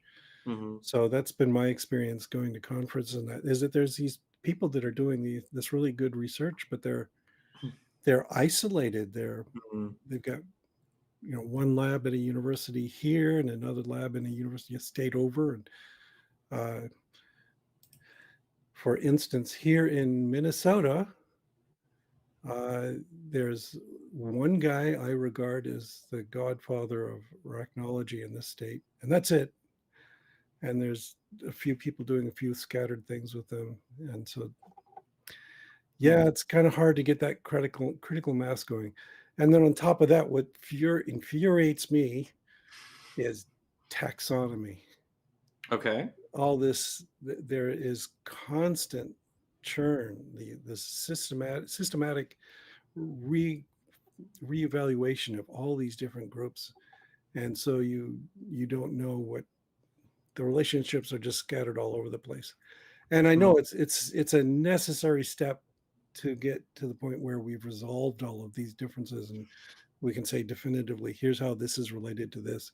Hmm. Uh, but I have kind of given up on trying to do taxonomic identifications of spiders anymore. I'm going to be focusing on doing embryology in the lab Hmm. where I have control and I know what I'm doing. Yeah. Yeah. Um, we we actually have here. I don't know if you guys have them up there, but we do have. If you go out into the woods, you don't really see them. You don't see them at all in cities. They only live like out in the wilds. We have opiliones, the Oh yeah. congressmen or daddy longlegs, as I like to call them. Um, and reading about uh, arachnids, doing evolution on, or reading on the greater evolution of arthropods in general, um, has really given me an appreciation for the diversity. Because now, whenever I see them, I'm like, "Oh, look, it's an opilione," And my friends Yeah. are always like, "Whoa, what? Like, is that a spider?" I'm like, "No, it's not a spider." Um, and Yeah, so, we've got lots of opiliones up here too. They're not deterred by our winters, unlike some people from the southern states. yeah, that's I. You know what? I went up to Michigan, the Upper Peninsula, because we have some Oh yeah, family up there. that's a lovely place. We were in there in July, and I was wearing a sweater, so it was not a fan of that. Because Really? they're right, or where we were. They don't live right next to Lake Michigan, but we were where we went was right next to it, and the wind coming off of Oh the lake, yeah, and I was just like, oh my goodness. Uh, yeah. also, the sun doesn't go down until 10 o'clock. That threw me for a loop. Um, because I'm the sun's finally setting, and I'm thinking, oh, it's like 8:30. No, it's 11:30. Oh, just come down in January, and the sun goes down at 4:30. Oh, cool, So it makes up for it. cool, cool, cool. Love And it's that. also minus 30 degrees centigrade outside. So, Mm, that's negative 30 communisms. I have another question for you, also from Andrew. Is it true? Well, I do happen to know the answer to this one, but I'll give it to PZ. Is it true that the adaptations in the long-term Lindsay experiment were reductive or loss of function, as young Earth creationists commonly claim? With qualifier, if I'm familiar with that. I'm not that familiar with it, but no, I don't think that's true at all because they acquired some new functions as well. Mm-hmm. Yeah, they had to acquire new functions in order to survive in this different different biochemical environment. So no, that's not true. And Jackson agrees with me. Yeah, I must be absolutely. right then. You Okay. you're always right. Oh, Uh, yeah, the Lenski experiment, there the CIT plus mutants, which is what Andrew's referring to. So what they did was they actually duplicated a segment of their genome. Is like it's like two or three genes that got duplicated and then put end to end with the original copy, and that actually placed the gene that is kicked on for when they need to metabolize citrate in their environment if they're not in the presence of oxygen. And so this gene kicks on, allows them to metabolize citrate. Well, in this case, with that gene under the control of a promoter that is activated in the presence of oxygen, so now they can do aerobic Hmm. citrate metabolism. And so, yeah, it's actually fun fact about that because maybe it wasn't on this show. Um, I found a paper, a blog post by Michael Behe, Lee Michael Behe from 2010. And he says in that paper, and I quote, hold on one second, let me find it. Because it's very funny to me that he said this. Behe, whoops, Behe. Come on, come on. I don't want to misrepresent him. I want to say exactly. Here we go. Michael Behe said in this 2010 paper, quote, if the phenotype of the Lenski CIT plus strain is caused by the loss of activity of a normal genetic regulatory element, such as a repressor binding site or other functional coded element, it will, of course, be a loss of function mutation, despite its highly adaptive effects in the presence of citrate. If the phenotype is due to one or more mutations that result in, for example, the addition of a novel genetic regulatory element, gene duplication with sequence divergence, or the gain of a new binding site, then it will be a noteworthy gain of function mutation. Right. So, thanks, Michael Behe. Yeah. Behe went through this whole thing where he was trying to refute Lenski. And there were online, there is a reply by Lenski himself to Behe's Oh, stuff. really? Yeah. Yeah. He tore him up pretty good. Not That's that, awesome. not that Behe noticed. Sure. Yeah. That's hilarious. I Yeah. I I did should. not know that. I did remember. I don't remember if it was Linsky himself, but somebody responded to was it Schlafly, the dude who runs Conservapedia, who Oh, also was like, I would want to see, the evidence of this mutation, and Linsky was like, well, you can come here and we'll show it to you, or you can have someone else with relevant expertise come in and take a look at it. And I don't think Schlafly ever took him up uh, yeah. on that. Oh, here's another one for you. This is from Deviant Outcast. From a professional perspective, what's your opinion on the accessibility of education in the US relating to freedom and democracy? Oh, well, ideally it would be freely accessible to everybody, but it's not. I mean, the, I don't know how to answer that except to say that yeah, we've got a goal which would be that everybody gets, and for a long time that really was a sincerely held belief, and a strong effort was made by the US government to get that information out there. Mhm. And the last 20, 30 years, it's been falling back on itself because of all those idiots pushing uh, creationism. I mean, Mhm. when I was growing, I was lucky because I was growing up in the 60s and 70s, and there was that whole initiative by the US government to produce high quality biology and science in general textbooks. What was it, the BSCS series? And yeah, so I got a really good, you know, grade school education in Mhm. basic science, and that was a huge help in graduate school. I in my 11th grade chemistry class, I just remember how Mr. Thompson just sat down and he made us go through all these basic things like elementary statistics and significant digits and all this kind of stuff. Mhm. We had to learn how to use logarithms and a slide rule and all, which I know we don't need slide rules anymore, but going through and working with those, you learn the principles behind them.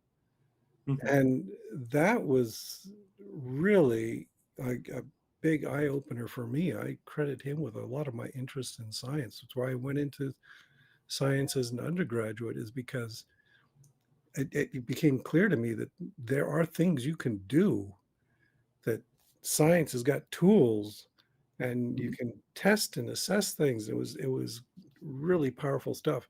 And this was just in a, an ordinary small town high school that was better known for its football team than anything else. But Hmm. yeah, it's always kind of important, I think, to have that accessible education everywhere. Yeah. Yeah. In fairness, yeah, we do have here in the U.S.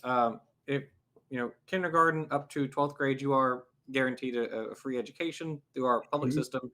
And I've actually been doing a whole lot of deep diving research. I'm going to be going on a channel, I think it's later this month, to talk about the public education system here in the U.S. because I don't think it's really as bad as most people make it out to be.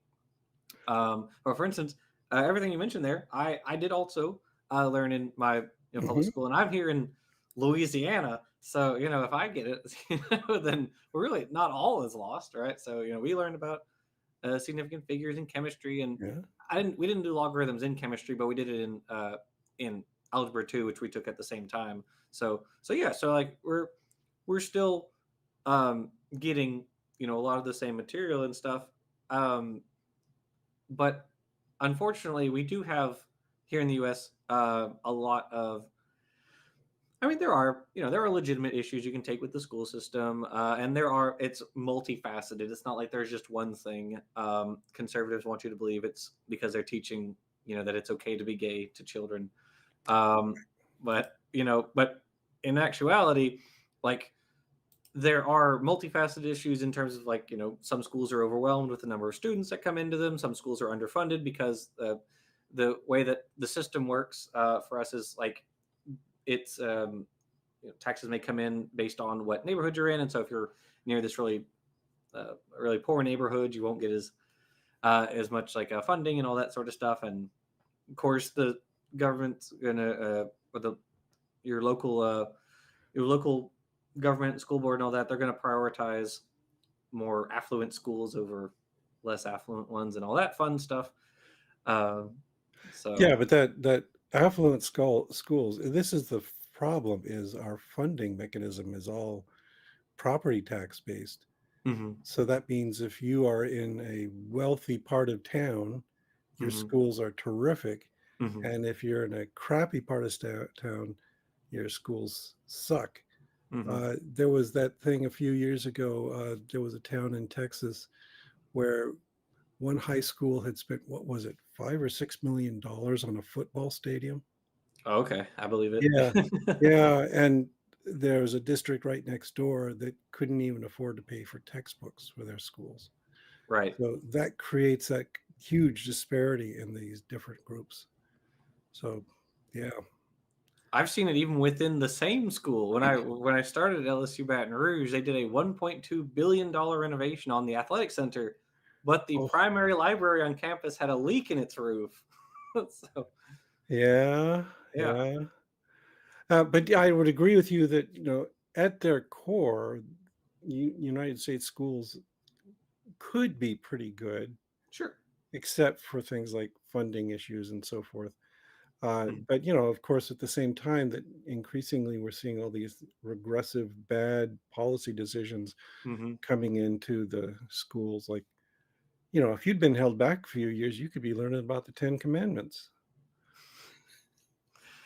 Yeah, I don't know if you heard in my state specifically. I believe it's probably already gone out of the court system because it was ludicrously unconstitutional. Right. They that They passed in my state that the Ten Commandments had to go up in every public education uh, classroom, public school classroom. Well, the ACLU, of course, challenged it immediately. It's ridiculous that which, of course, the point wasn't obviously the point wasn't that it would work. The point was they knew it wouldn't work, but they want to Yeah. signal to their followers that look at us, we're good Christian people. So. Yeah, but I mean that's the general problem is we've got a good general system, but Hmm. then we've got these idiotic special interest groups that come in and they say things, oh, you got to put up the Ten Commandments, or Hmm. you've got to teach intelligent design, or we've got to ban these textbooks from or these books from your library. And so there's this constant chipping away at the quality of the education uh, that we have to fight against. School board elections are really important, everybody. You know that, right? Hmm. Yep, and yeah, people pay all this attention to like federal politics, but nobody wants to look at their local politics, and really that's where a lot of these problems start, right? Yep. Is right here at home. Yes, the right has been really smart about this. They're starting at the grassroots and building up, corrupting us from the roots up, and it's causing all kinds of problems. Yeah, We have to get them out. That's what we got to do. true. Yeah, everybody vote. Please Yeah. vote. Everyone go vote. Yeah, the I believe it was the governor race actually in my state this past cycle uh, was actually decided by one vote. So they had to go back and do a recount. I believe, was it governor? It may not have been governor, but it was one single vote was the story, Yeah. right? And so they were like, okay, of course we're going to go back and recount, make sure that we got everything if it's this close. So so yeah, it was pretty Yeah. crazy. And here in Minnesota, we've got a one Democrat advantage in each of the houses. It makes all the difference that Yeah. just letting the Democrats have some control has made this huge difference. We have had such good legislation these past few terms. I've been pleased to see it. I hope it doesn't get wrecked in the next election. Yeah. Yeah, that's true. Andrew mentions the Dover trial. I'm actually very nervous about. That's one of the ones that we've already lost Rose, so that's another ruling. That's like I don't know, just kind of makes me nervous that like things that are precedent or have been precedent for a long time, it doesn't really matter anymore. Does not matter if it's Yeah. precedent. So Although that wasn't a Supreme Court that decision, wasn't Supreme that's a Court. Yeah, that was. federal decision. But uh, yeah, we'll see. We've got some world class morons on the Supreme Court. Yeah. Um. Yeah. Yeah. The perjuring people. Yeah. It's. I did see one statistic related to the public education stuff that I thought was very funny. And it is that the average person, if you just poll Americans generally, only about 34% of them think that public education is doing a good job educating children. So 34%. But if you only poll parents of kids who are in public education, that number jumps up to 74%. Oh, uh Yeah. huh. It's those childless cat ladies that are wrecking everything, Mhm. right? Must be. Must be, yeah. Yeah, like Vance would say, they don't have a stake in the country, so they're screwing it up. Yeah, and that's what's it's so fascinating to me. Well, that it would jump 40 points between your Yeah. average person and then people who have a stake in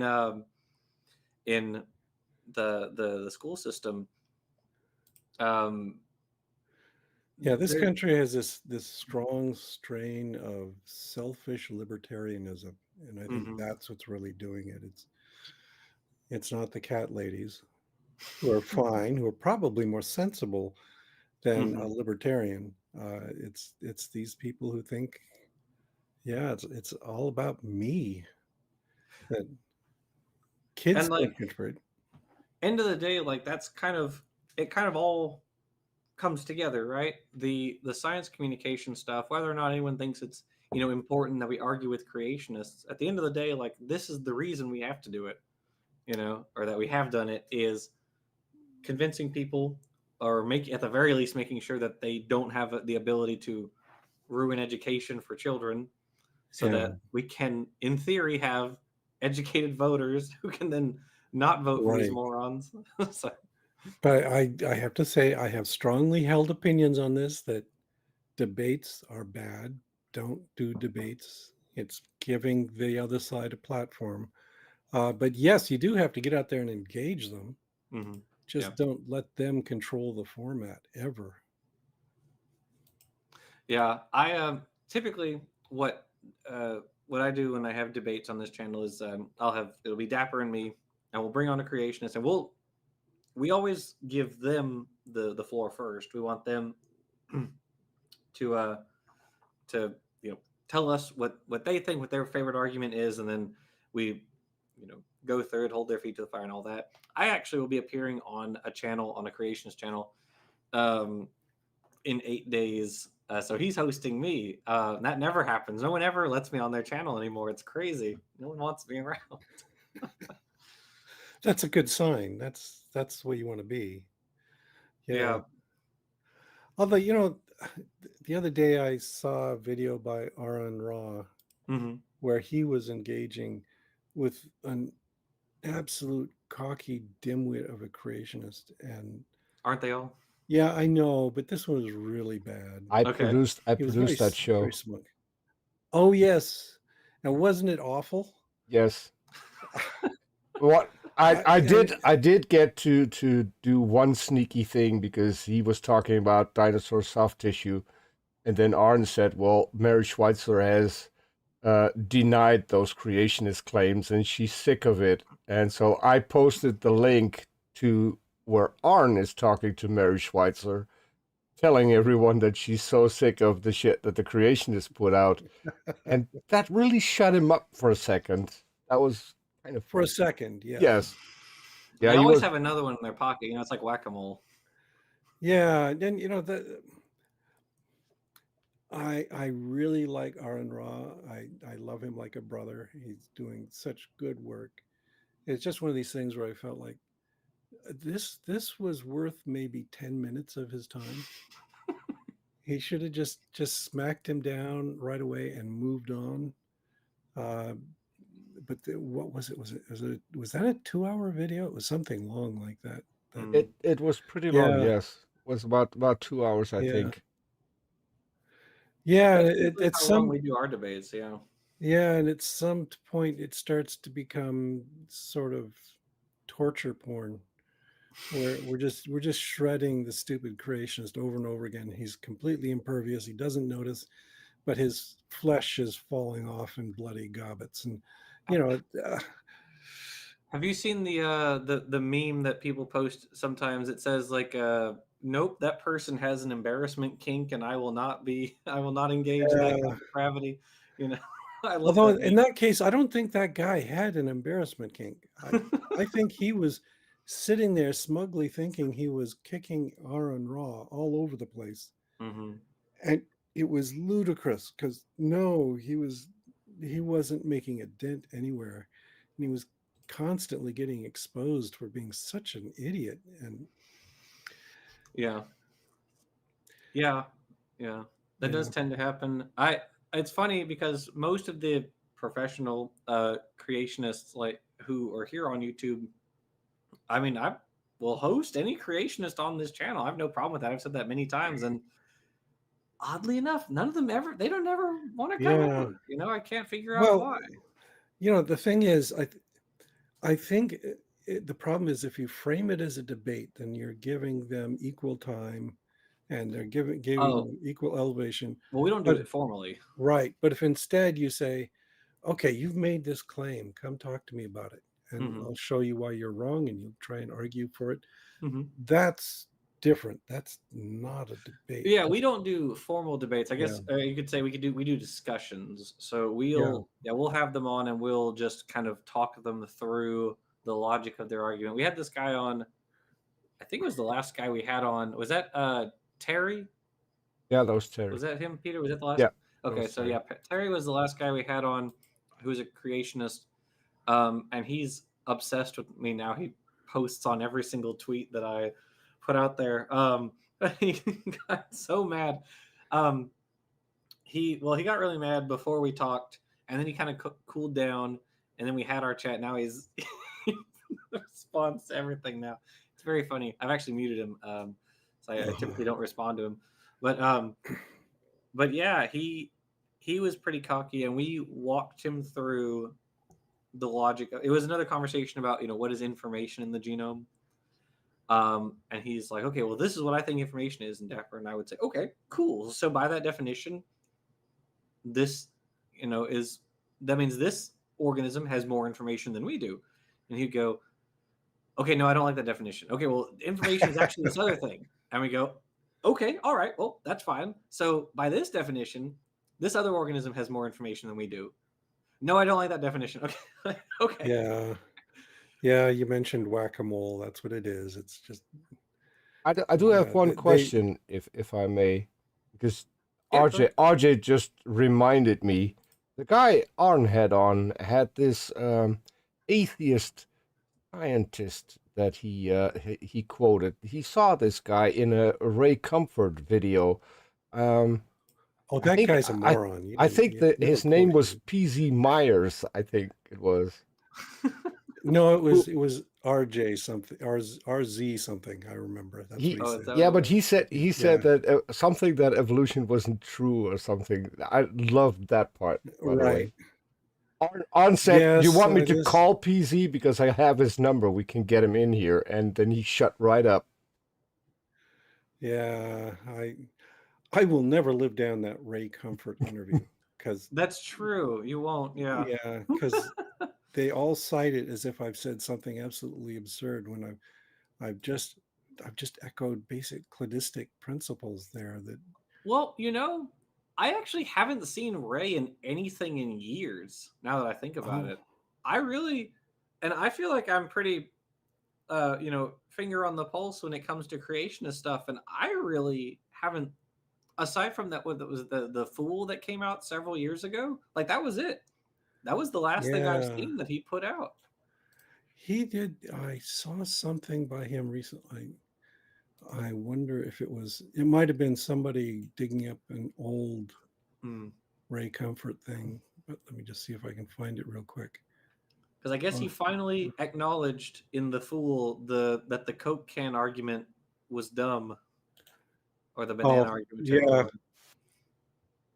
He did do another thing. He put out on Facebook that he wanted to talk to atheists. And one of the people who responded, I was too late, so I never got a response back. But one of the people who responded was a godless engineer, and Really? Okay. he had the audacity to record the entire conversation so he could show that what Okay. Comfort put out was dishonestly edited and made it look like he was an idiot, and then he posted the entire thing on his channel. That was brilliant. That yeah. is that is a good idea. Somebody or Matt Powell did that to me. We had a conversation on, I believe it was Godless Cranium's channel. So we did a debate on his channel. So Godless Cranium and Shannon Q moderated, and so Matt and I talked for like an hour and a half or something, 2 hours maybe. And then Matt uploaded an edited version of it where it was just the parts where he asked me questions, and then some beautiful, brilliant person took Matt's video and compared it with the original and put back all the parts. He's like, okay, so Matt cut out this part where I responded. It was great. I loved it so Yeah. much. Um, So I just checked, and Living Waters does have some recent videos, and okay. they're narrated by Ray Comfort. His latest thing is the Olympics, of course. Hmm. Yeah, I haven't watched them, but I'm sure it's as bad as you might expect. Um, Savage, C. Lupus familiaris, a cobra for $4.99 says, as near as I can tell, the universal creationist definition of information is something else. Yeah, I think I agree with that. Family Auraris. Family Auraris. Whack. Yeah. Um, we also had a guy on named Robert Gruen who I got to admit that macroevolution is true within the first 10 minutes of our discussion. And he said, wait a minute, I want to go back. You backed him into a corner, huh? We did.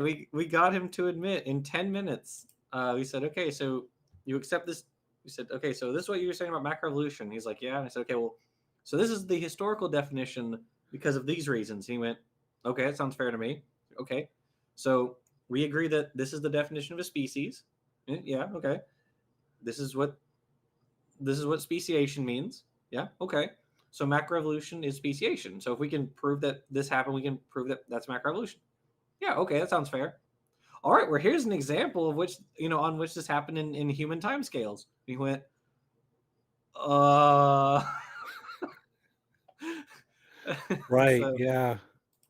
that was Oh no, somebody asked about Muslim embryology. it says, did you think the embryology in the Quran is accurate? Some Muslims claim you went back on what you said to Adnan Rashid. Oh man, I that's another one I will never ever live down. I get, The internet's forever. yeah, every week I get something from some Muslim somewhere who's going to argue with me about this. No, the embryology in the Quran is not accurate. It's extremely abbreviated and short. It's just, the book of Genesis is kind of pathetic if you're talking about the Hmm. creation of the world and so forth. Uh, this is even worse. It's just a couple of lines, and it's been overinterpreted, et cetera, et cetera. Hmm. And then he says, some Muslims claim you went back on what you said to Adnan Rashid. No, I have not. I have repeated this over and over again, that the Islamic embryology story is a short, poetic sort of fragment, and it's not scientific and it's not accurate, and it only reflects the contemporary understanding of embryology from 500 AD, so it's Galen's stuff. They hate it when you tell them that it was Galen's ideas that they was echoing, because Okay. they will also come back and tell you that, oh, Muhammad was an illiterate. He was totally ignorant of the greater culture, Hmm. and that's proof that he had an insight by revelation. Okay. Yeah, Interesting. I did not yeah. know that. That's interesting. Oh, this was a huge debate point they tried to make with me, is that Muhammad was illiterate and ignorant and knew nothing about Western civilization. Hmm. So when you try and claim that, oh, this is just exactly what Galen said, uh, that can't be, because he had to have gotten it by revelation from God. So That's so. I guess those are your version of the bit from Ben Stein's movie about Dawkins, where he says, the every creationist says, oh well, Dawkins admits that aliens are more likely than God is. They all come back with that, um, which yeah, is true. I think aliens are probably more likely than God, but regardless, it is funny that they're always throwing that, um, and the quote, and he says in there something like he's trying to say, like, okay, well, if life was intelligently designed, then maybe it was by aliens or something, but like it's not like we don't know what Dawkins' thoughts are on the origin of life. I mean, right. the ancestors tale itself has a whole chapter on the origin of life. That's the Canterbury, Yeah, and I believe he mentions it. He also talks about it in the Selfish Gene, like the very first chapter. He talks about the origin of life, because it's the origin of replicators, because he's one of the DNA first kind of people. So like it's not like we don't know what he actually thinks about this topic. So and he's said it multiple times quite clearly what he thinks.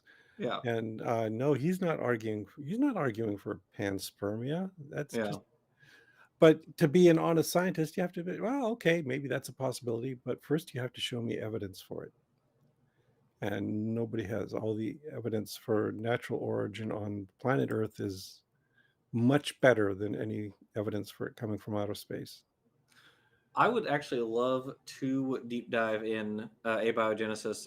The stuff that Dave has done, Professor Dave has done, dunking on uh, James Tour, makes Uh-huh. me kind of interested in it, but I have no time really to get into Yeah, any of that, and a lot of it would require me to do lots and lots and lots of background research anyway. So, right. but I do have a couple of books on my shelf because I read The Vital Question several years ago, which I thought was really good.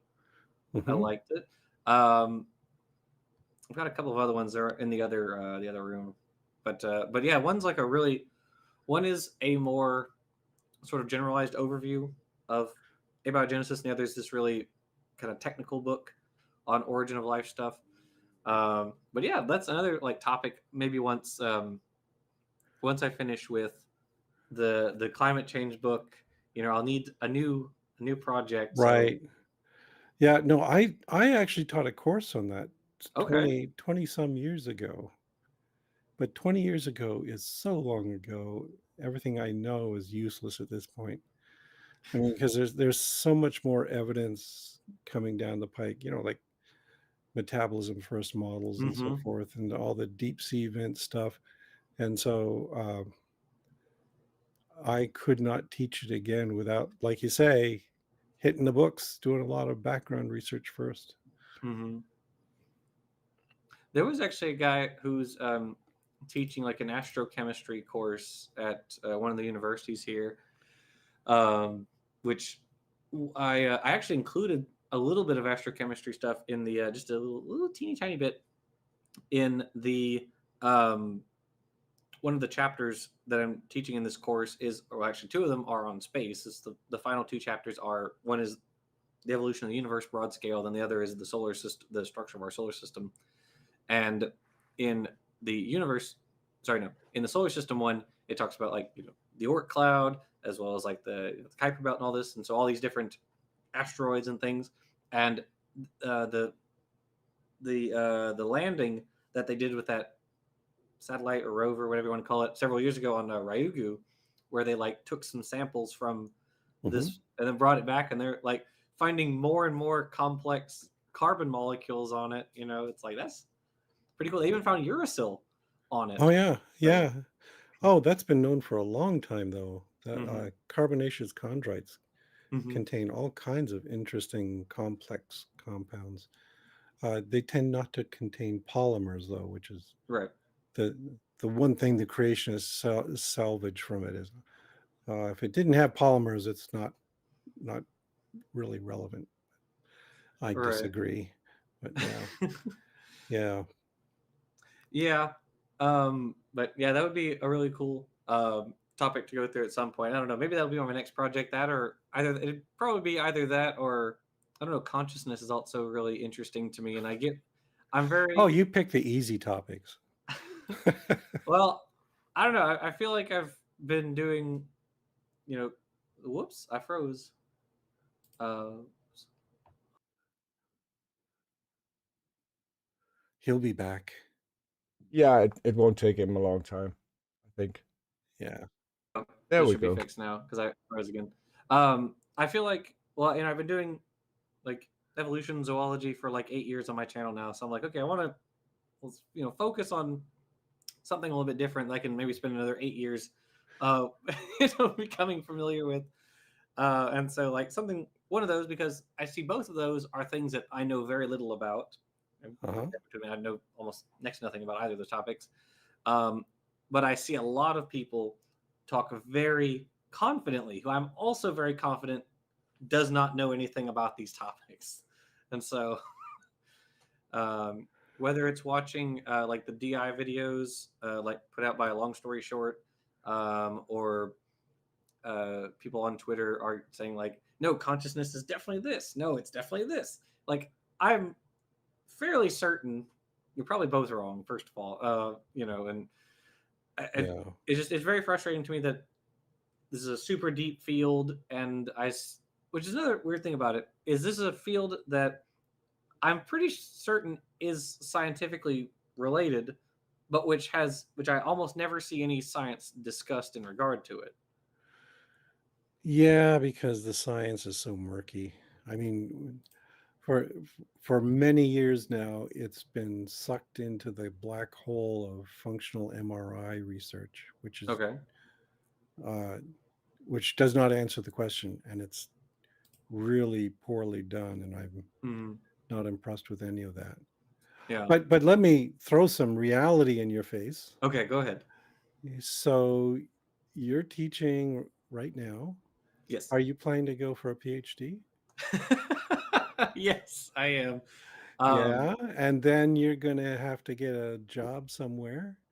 that is true. Your life is going to be dictated to you for a while. And what's going to Yeah. happen is it's going to be the kind of research you're allowed to do is the research that will get you funding. Yeah. Yeah, sorry to ruin your childish dreams, but we adults we know the suffering that's looming in front of you, and Oh yeah, yeah, that's fair. Both Camilla, my partner, and I, we both want to get our PhDs. We both got our masters at the end of last year, uh-huh, um, and so yeah, we both want to do that once we're right now. I'm just kind of working at the university, but also I'm working. I have a normal 9 to 5 also, which I at the Shreveport Aquarium. So I doxed myself. I know. Oops. But doing both of those, like those kind of both give me the option or the ability, the flexibility to like do kind of all of these things yeah. together right now. But of course, once I start on PhD stuff, I imagine it will be a lot more difficult to. But it'll also be great because to do a PhD, you have to find a subject that you love and that you can research and you can dig into, and you will happily spend years diving into that, and Mhm. that's productive. It means though that suddenly you'll find yourself thinking about a whole bunch of other questions that are more pragmatically oriented. I mean, Mhm. when I graduated, uh, I got sucked into neuroscience, and Mhm. that's all I did for many years. In the years before YouTube and before making videos and before blogging and all that, I Mhm. was doing nothing but growth cone research and Okay. the development of wiring. And now I don't talk about that anymore. Yeah. Yeah, but That is really cool, and I feel like for me, I really could work with really any organism. It really doesn't matter to me whether I work with whether it's E. coli or Arabidopsis or or African elephants, whatever. It really doesn't matter to me. spiders much easier to work with than elephants. Oh, I read a book not too long ago. It's by Hannah Mumby. It's just titled Elephants, and she's an elephant researcher, so she goes back and forth between Africa and like Thailand, I think, and studying the elephants. It's a pretty good book. It's a really good. Oh yeah, there's all kinds of temptingly cool stuff out there. I mean, Mhm. when I was an undergraduate, and I grew out of this very quickly, is I was going to study whales. I was at the University of Washington Okay. in the oceanography department there, and I Mhm. wanted to get out and study whales. I could not imagine keeping whales in Minnesota, though. It just wouldn't happen. I believe is it Michigan? I think that is the state that says whaling is illegal on Sundays. I Oh, does it? think there's a law in the books about that, which is a little funny. Um, but yeah, I it doesn't matter to me because in part, so like my degrees are field and organismal biology, so just kind of zoology broadly. And then when I did my TA work while I was getting my master's, I did botany, and that really gave me a deep appreciation for plants. I love Uh-huh. plants are super cool. Um, and so yeah, it doesn't matter to me. I can be down with the lycopods or sponges or whatever. I think it's all really fascinating. So Yes, but I'm just saying you're going to get sidetracked into subjects that sure. even more deeply interest you than creationists. Oh, I definitely agree with that. I'm definitely ready to complete this book with RJ, so that I can say, I think I put in my due. I did 8 years of debates and videos, and we co-authored two of the most Uh-huh. comprehensive books on this topic in existence. So I think I'm done. I've done it. Yeah, except of course you've now got a reputation, so whatever you go into, when the local creationist stops by the university, they're going to look at you and say, "Can you go take care of this guy for us?" I actually, when I was at LSU in Baton Rouge, I was always stopping by the the guys holding the signs and Oh everything. I would yeah. always chat with them, and it's fun. It was fun, like on the fly thinking, like being light on your feet in terms of arguing with creation. I feel like I've gotten really good at that, of like just switching because I mean, in fairness, they really don't have a lot of talking points, Right. but going over these things so many times over the years, it's like, oh, you're talking about that. Well, here's all this. Have you considered this? Oh no. Well, here's this other topic. Oh, no problem. Here's all this stuff. You thought about this. Oh no. So, Yeah. Yeah. I'm sad to say that here at Morris, we don't get those evangelists coming by. We're just too mm, far off the beaten track. And I think also we have a reputation for being full of queer people and mm, fanatical atheists and things like that. The closest we get is we get the Gideons coming through every once in a while. okay, And they're just these harmless old people who look kind of useless. And so I don't pick on them. that's fair. Yeah. I I think well, Camilla was listening. I don't know if she still is. Maybe she knows. I don't personally think I've ever seen anybody here in Shreveport at the campus where we worked or where she still works. I don't work there anymore. Um, I can't personally think of anybody. We see like there's like a libertarian group, and so they'll be out every so often. But I have no time for those useless Yeah. people. And you mentioned earlier about how they seem to be in decline everywhere. And I think that's another symptom Yep. as even at the Twin Cities, I don't see them that often.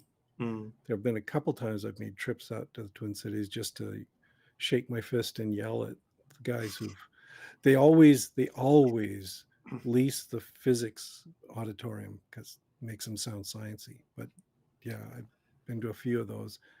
Okay. But yeah, they're in decline, just like the insects are. Oof. I actually are you talking about the like the windshield phenomenon, that sort of thing? That sort of thing, yeah. Mm-hmm. That their numbers are greatly reduced, and um, if you want something to panic over, I think that's the big thing to worry about is Yeah. the The last decline. time any insects were in decline was like the Permian Triassic mass extinction, so it's Yeah, not a great sign. right. Yeah. There was one creationist whose video I was on the other end of, so it was weird to see myself like from that perspective in somebody else's uh, video. This guy came to LSU, and he was a flat earther, anti-vaxxer, young Earth creationist. He ticked all the boxes, which is probably what got him kicked off YouTube because you can't search him anymore. He probably was spreading COVID misinformation, and YouTube did not play about that, so they Yeah. booted everybody who did that kind of crap. But yeah, there was a video. I should have downloaded it way back because it's like an hour long video. But towards the end, because he's just walking around, talking to people. But towards the end of it, it's here I come, kind of wandering along, and I'm like, oh, hello, and I had to chat with him for a little while. Um, and I got kind of gathered like an audience of other college students who are all watching me, talk to him. Uh-huh. I guess before we go, I guess I'll lob this last question at you. Uh, I think I can already guess your answer to the first one. Who would you rank as the top creationists, and also who are some of the best people at refuting creationists? There are no top creationists. They're all idiots. They're all ignorant. Or they wouldn't be creationists. So Yeah, that's kind of the yeah. Uh, who are some of the best at refuting them, though? yeah. Give us some suggestions. Jackson Wheat is pretty good at this. Oh, So yeah, we'll we'll have to have get that guy on the channel. yeah. Uh, yeah. The Erica is really good. Mm-hmm. Uh, More often though, what I find most interesting about her is not when she's working on creationists, but when she's talking about primate Mm-hmm. evolution. That's kind of unfair. Uh,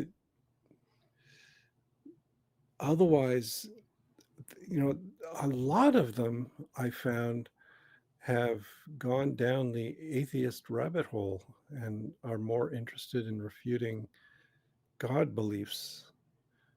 I'm guilty of that in the past, but people like Matt Dillahunty Mm-hmm. Yeah. and Aaron Ra and all that, they're really good at making these arguments. Mhm. Aaron Ra also, yeah, but again, the things I really like about Aaron Ra is when he's talking about the science, Mhm. less about the creationists. He did He's, a short series recently on like arachnid evolution, didn't he? yeah, so that's the kind of stuff I like. So again, that's not refuting the creationists. Oh, and somebody mentions creation myths. Yeah, creation myths has been doing Mhm. great stuff. There's Go subscribe to Dr. Dan if you haven't. yeah. The thing I like about Dr. Dan is each of his videos he focuses on some specific argument that a creationist has made and tears it apart. And I think that's a really good strategy. That's a very effective way to infuriate Casey Luskin and Sal Cordova and all those people. Mhm. So that's Yeah. yeah. Do I want to rank people? No, I'm not going to rank Ooh, people. They Forrest all Valkai, he's another oh good one. yes, he's good I too. I actually I haven't I had wanted to have him on the channel at one point. Um I think we chatted like before the summer started and he said he would have some availability in the summer and then I it completely slipped my mind, which is totally my fault. Um but but yeah, Forrest Valkai, he's awesome. I Yeah, have not had the pleasure of interacting with him yet. I hope to at I some haven't point. either. Yeah, if I may make a criticism, one of the things that Mhm. worries me about some of these people is that they're really good at YouTube. I I am not any good at YouTube. I suck at YouTube, but they're really good at YouTube, and some of them are actually making good money. They're being professional at doing this, Mhm. and what it means is that they're not doing science for a living, which Mm. again you can't criticize somebody for going where they can make a living, Yeah. especially when they're good at it, but it feels like it's sucking good people out of where we ought to have them, doing really good research and exploring new ideas and letting them deal with the garbage of the internet creationists. And Yeah. yeah, we need garbage men. It's true. Mhm. It's all true, but uh, I'd also like to see more of actual research from them. Yeah, that's fair. I mean, there are Um, some people like Zach Hancock. Well, Zach Hancock and Dan Stern Cardinal yes. who Oh yeah, do. Dan is definitely definitely a researcher, and he's a professor and all that kind of good stuff. And uh, maybe that's one of the reasons his videos tend to be so very tightly focused. Is Right. you can't have these discursive 2 hour wastes of time like this one if you've got to teach. Yeah, Professor Dave is another good one. Yeah, Zach Hancock. I don't know if you're familiar with Zach I Hancock. I am not, but He's I a will. population geneticist, Oh, good. Okay, I'll look him and up. he does some really great videos. He did one that was like a people's history of Darwin. He did. He's done a video just like really good stuff across the board. A lot of times on like the history of science. So he does some really interesting work. Um, but yeah, absolutely. These are all, of course, Dapper Dinosaur. We cannot forget Yeah. Dapper Dinosaur. He's also great. Um, yeah, I don't know. I mean, I think it kind of takes all types. You know, some people are meant to be in a lab. Some people are meant to be, the Right. trash men. Yeah, and I hate to say it. I don't mean to be critical of them because they're doing such a good job at what they're doing. It's just Hmm. um, I like the professional scientists doing professional science and professional science communication. That's kind Yeah, of the ideal. yeah, that's fair. Well, are there any final thoughts that you would like to add, or anything before we hop off? Other than, of course, that you should subscribe to PZ if you have not already. His channel is linked in the description in the down part, the didgeridoo. Even though I don't put out videos as often as you do, I do every once in a while. My last scripted video, aside, okay, before the ant one was over a month earlier. So Oh, I'm really, there's a lot going on. I'm very bad at putting out scripted videos. no, but I'd like to hear that because then I don't feel so guilty and inadequate. Yeah. Any final words that you want to throw out to our audience? Or? Well, the comments are talking about good science communicators. We need good science communicators, and everyone in the audience can do that too. Hmm? Absolutely. Yeah. Yeah. Well, thank you for coming on and being here with us tonight. We really appreciate it. Oh, sure, it's fun. I'm kind of doped up right now, so if I said anything foolish, don't hold it against me. My doctor said I have to take it easy today, and I'm not supposed to drive or gamble or make large investments or sign any legal documents. So, you just can't trust what I said today. But Oh, okay. yeah. I gotcha. So tomorrow when we're saying, do you remember saying this? You can just say, nope, I was on substances, so I cannot remember. Yes, I'll be held exactly. accountable." That's what Yes. I said. So if you're going to send me, a bill for my services, you can mail that to me tomorrow. Okay, I gotcha. Yeah. Or tomorrow we can gamble on creationists versus Oh, science. okay, I gotcha. So, oh yeah, and Joel Duff. Cannot forget Joel Duff. Oh yeah, he's good too. Yeah. Um, There's a lot of good people out there. yeah. It's just disappointing that we haven't totally crushed the creationists yet. But Well, then, like a bad fungus, fungal yeah, infection. Just keep it's coming it's hard back. to crush awesome stupidity. So, well, so thank you everybody for being here in the live chat with us tonight, and thank you for coming on with us, and thank you Peter for hosting as always. I really Anytime. appreciate it. We will see everybody next Thursday. So, bye Very good. everybody.